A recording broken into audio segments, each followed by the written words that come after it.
So hello everyone, today we are going to discuss about the pentose phosphate pathway. So pentose phosphate pathway is also known as the HMP shunt, that is the hexose monophosphate pathway. So यहाँ पे जो pentose phosphate pathway है, it is in process of glucose oxidation. यहाँ पे क्या हो जाता है, ग्लूकोज का complete oxidation हो जाता है, जहाँ पे कि हमारे पास जो ग्लूकोज है, मेन एम क्या है, जो पेंटोज फॉस्फेट पाथवे है PPP ट्रिपल P जो ये पाथवे है, इसका एम ये है to provide the 5 carbon sugar and NADPH to the cell. अब क्यों ज़रूरी है, देखो ये क्या है, पेंटोज शुगर हमें किस लिए ज़रूरी है, न्यूक्लियोटाइड्स की सिंथेसिस में. न्यूक्लियोटाइड्स जो कि DNA RNA की सिंथेसिस में ज़रूरी होते हैं, वहाँ पे हमें क्या चाहिए होती है, पेंटोज शुगर चाहिए होती है. तो ये पेंटोज शुगर यहाँ से आ रही है, 5 carbon sugar, that is the pentose sugar, जो कि न्यूक्लियोटाइड्स की सिंथेसिस के लिए ज़रूरी है. ऐसे आपको जो हमारे पास FAD, FMN या बाकी जो कोफैक्टर्स हो गए, उनकी सिंथेसिस के लिए भी यू नीड 5 कार्बन शुगर. आपको क्या चाहिए, 5 कार्बन शुगर चाहिए. ऐसी जो आपको NADPH है, वो भी हमें बहुत सारी जो बायोसिंथेटिक रिएक्शंस होती है उनके अंदर रिक्वायर्ड रहता है, जैसे कि बायोसिंथेसिस ऑफ फैटी एसिड्स के अंदर, कोलेस्ट्रॉल की बायोसिंथेसिस के अंदर NADPH चाहिए रहता है.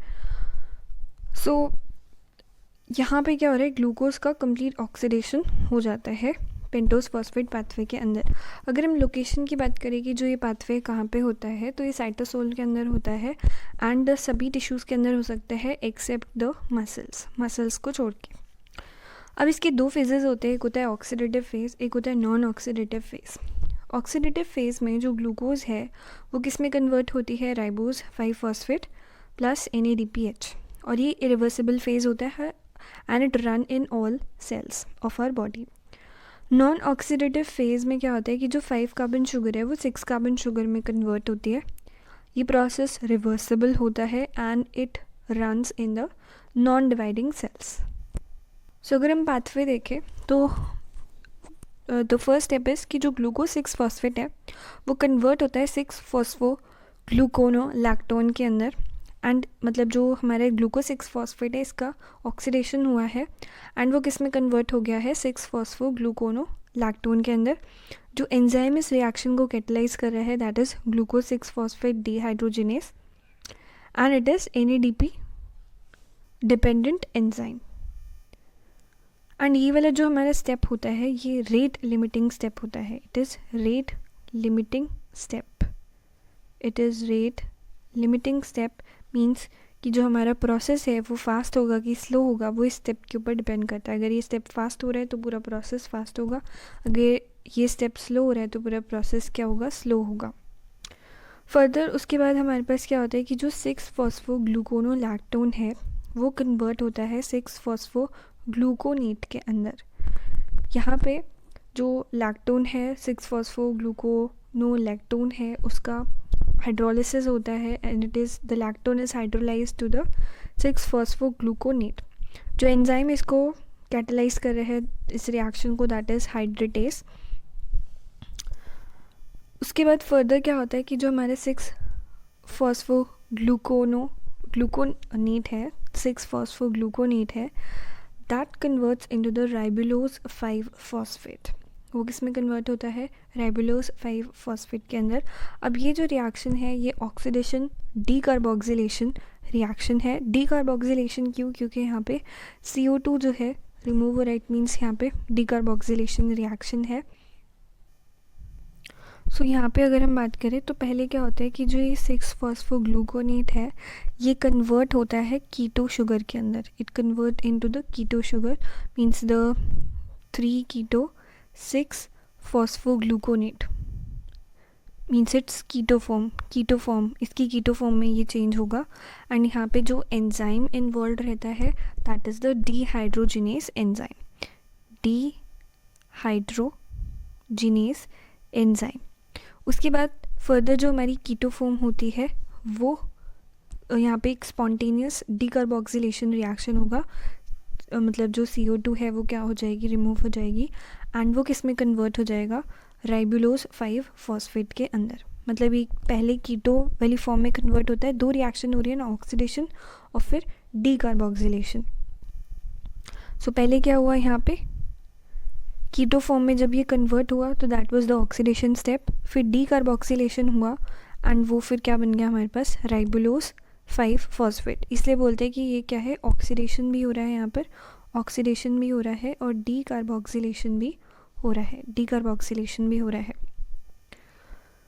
अब हमारे पास क्या बन चुका है, राइबोलोज 5 फॉस्फेट। अब यहाँ पे एपिमेराइजेशन होगा और क्या बन जाएगा, xylulose 5 phosphate, and this reaction is catalysed by the epimerase enzyme. इधर आइसोमेराइजेशन हो सकता है और यहाँ पे एंजाइम कौन सा लगेगा, आइसोमेरेज एंजाइम, और ये किस में कन्वर्ट हो जाएगा, राइबोज 5 फॉस्फेट के अंदर। It will convert into the ribose 5 phosphate. अब यहाँ पे नेक्स्ट क्या है, ट्रांसकीटोलेज एंजाइम। ट्रांसकीटोलेज एंजाइम जो होता है ना, ये जो ट्रांसकीटोलेज एंजाइम है ये आपका टीपीपी डिपेंडेंट होता है। TPP means thiamine pyrophosphate dependent enzyme होता है। और ये जो ट्रांसकीटोलेज होता है ये क्या करेगा, it will transfer the 2 carbons from xylulose 5 phosphate.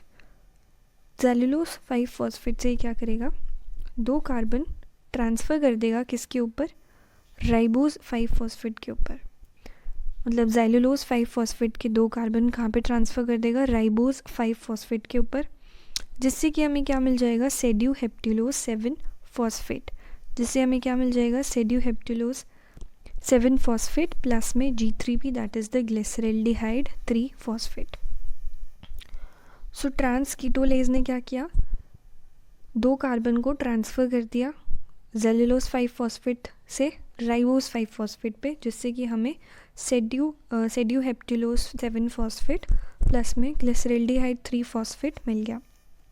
अब हमारा जो नेक्स्ट है that is the transaldolase enzyme.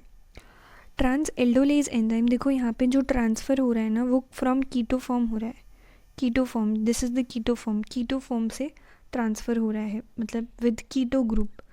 ये जो 2 कार्बन है प्लस में keto group, 2 carbons with the keto group, उनका ट्रांसफ़र होता है। अब नेक्स्ट है ट्रांसएल्डोलेज।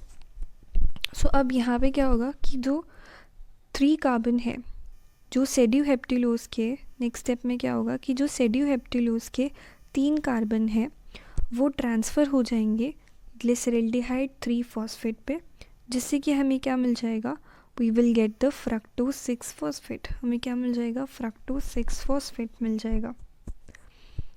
तो यहाँ पे ट्रांसएल्डोलेज के केस में जो डोनर होता है, डोनर जो होता है वो क्या होता है, कीटोज होता है, और जो एक्सेप्टर होता है वो क्या होता है, एल्डोज होती है। एक्सेप्टर क्या होता है, एल्डोज होता है। सो हमारे पास क्या बन गया, फ्रक्टोज 6 फॉस्फेट बन गया। अब ये हमारी ग्लाइकोलिसिस में, सो ट्रांसकीटोलेज एंजाइम इस रिएक्शन को कैटलाइज करेगा एंड वो किस में कन्वर्ट हो जाएंगे, यहाँ पे प्रोडक्ट क्या मिलेगा, glyceraldehyde 3 phosphate plus fructose 6 phosphate, जो कि ग्लाइकोलिसिस में पार्ट लेंगे। नाउ सो रेगुलेशन की बात करें तो level of NADP plays a very major role in regulation of this pathway. The first reaction catalyzed by GPD is a rate limiting step.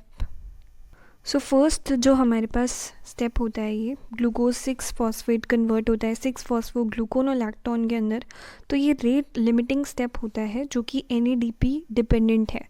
मतलब यहाँ पे जो हमारा एंजाइम है डिहाइड्रोजनेज एंजाइम, वो NADP क्या है, डिपेंडेंट है। सो NADP का लेवल अगर ज़्यादा होगा तो ये जो हमारी रिएक्शन है वो अच्छे से चलेगी, वो फास्ट चलेगी। एंड जो NADPH है that is acting as a inhibitor, मतलब अगर उसका लेवल ज़्यादा होगा तो ये जो रिएक्शन है वो कम फास्ट चलेगी। So it is allosterically stimulated by the NADP. So देखो जो ये हमारा डीहाइड्रोजनेज एंजाइम है that is a allosteric enzyme. Allosteric enzymes कैसे एंजाइम्स होते हैं जिनके पास दो साइड्स होते हैं. एक साइड होती है जहाँ पे सबस्ट्रेट जाके बाइंड करता है जिसको हम एक्टिव साइड बोलते हैं. एक और इनके पास साइड होती है जहाँ पे कि जो हमारे पास एक्टिवेटर्स होते हैं या इनहिबिटर्स होते हैं वो आकर के बाइंड करते हैं. अगर एक्टिवेटर आकर के बाइंड करता है इस एंजाइम से सो वो उसकी एक्टिविटी को एनहांस करेगा. अगर इनहिबिटर आके बाइंड करता है तो वो उसकी एक्टिविटी को इनहिबिट करेगा. जो भी वो एंजाइम एक्टिविटी परफॉर्म करा था उसकी एक्टिविटी को इनहिबिट करेगा. सो अगर हम NADP की बात करें तो वो क्या करता है, it is a promoter, it is a activator. तो वो अगर उसका लेवल ज़्यादा है तो वो एंजाइम की एक्टिविटी को एनहांस करता है. एंड इनहिबिटरी कौन सा है, हमारा जो इनहिबिटर है that is the NADPH. Oxidative phase is therefore controlled by the level of NADP and the non oxidative phase by the requirement of pentoses. Insulin will induce the glucose. So जो insulin है वो क्या करता है, हमारे पास जो enzyme है dehydrogenase enzyme है, ग्लूकोज 6 फॉस्फेट डिहाइड्रोजनेज एंजाइम है, उसके लिए एक्टिवेटर का काम करता है. Therefore it will increase the overall pathway. When more NADPH is needed, the pathway proceeds to completion with the equivalent of one molecule of glucose being completely oxidized to CO2.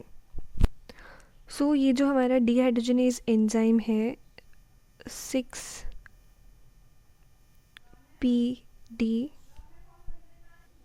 Glucose 6 phosphate dehydrogenase जो हमारा enzyme है वो liver के अंदर क्या होता है, high होता है. और एडिपोज टिश्यू के अंदर वो क्या होता है, हाई होता है. When large amount of carbohydrates are consumed, अगर लार्ज अमाउंट ऑफ कार्बोहाइड्रेट्स आप कंज्यूम करते हो तो जो हमारा डिहाइड्रोजनेज एंजाइम है इसका लेवल हाई हो जाता है.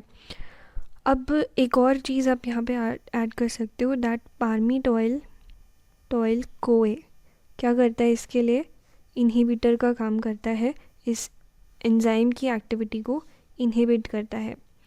ऑल्सो जो हमारा NADPH है वो भी क्या करता है, इसकी एक्टिविटी को इनहिबिट करता है. NADP क्या करता है, इसकी एक्टिविटी को एनहांस करता है. एंड इंसुलिन भी क्या करता है, इंसुलिन ऑल्सो प्रमोट और enhance its activity.